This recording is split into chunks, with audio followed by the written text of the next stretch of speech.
The ancients were working all around the planet. They seem to have unlocked a very interesting earth energy system, all over the planet. So there seems to be a sort of globalization happening in prehistoric times, as well as still being worked with today. It wasn't just humans working with the grid. Off-planet beings, as well as the dolphins and the whales.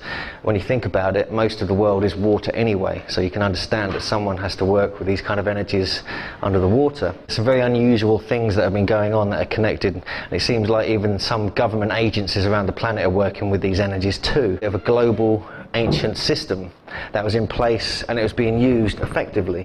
A great scientific instrument lies sprawled over the entire surface of the globe.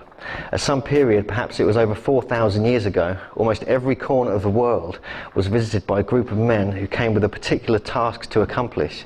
With the help of some remarkable power by which they could cut and raise enormous blocks of stone, these men erected vast astronomical instruments, circles of erect pillars, pyramids, underground tunnels, cyclopean alignments whose course from horizon to horizon was marked by stones, mounds and earthworks. The vast scale of prehistoric engineering is not yet generally recognized. And those are the words of John Michell from The View over Atlantis, and that was from 1969. But there are other ancient connections with the grid as well. Particularly, there's this Hopi prophecy, or Hopi creation myth rather. Another clue to the grid. Great Taiwa spied a grandmother woman. And the story goes that she spat into 2 handfuls of earth and she created 2 brothers. These brothers sat in meditation to link minds. One went to the North Pole, we began to work his magic. The other one went to the South Pole to say prayers, and they heard a distant drum of Taiwa, or the creator, to send vibration and a surge of life force to the crystal at the center of the earth. And this created some vibrational frequency which popped out from the crystal and went all over the surface of the earth into power spots, or sacred centers all over the surface, which some traditions call spots of the Faun. And so this tradition goes way back into the creation myths and stories of the Hopi. Even the Druids talked about 12 great circles that go around the planet.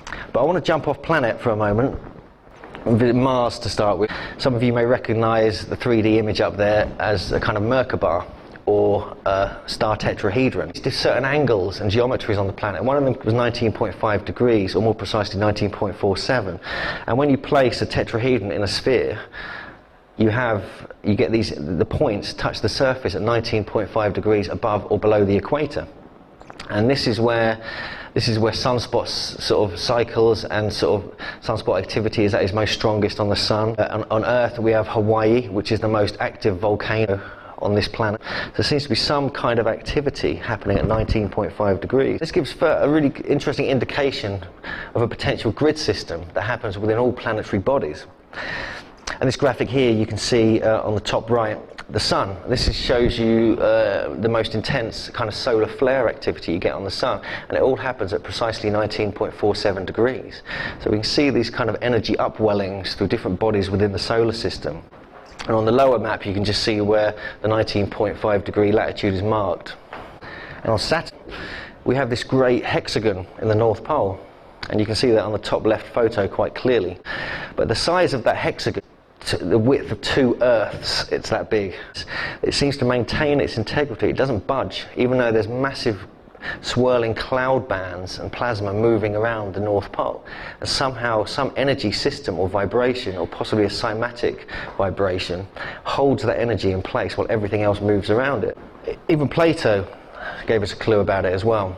He suggested or mentioned the dodecahedron without mentioning the name dodecahedron, because in ancient times if you mentioned that word you could get in big trouble, potentially killed as well.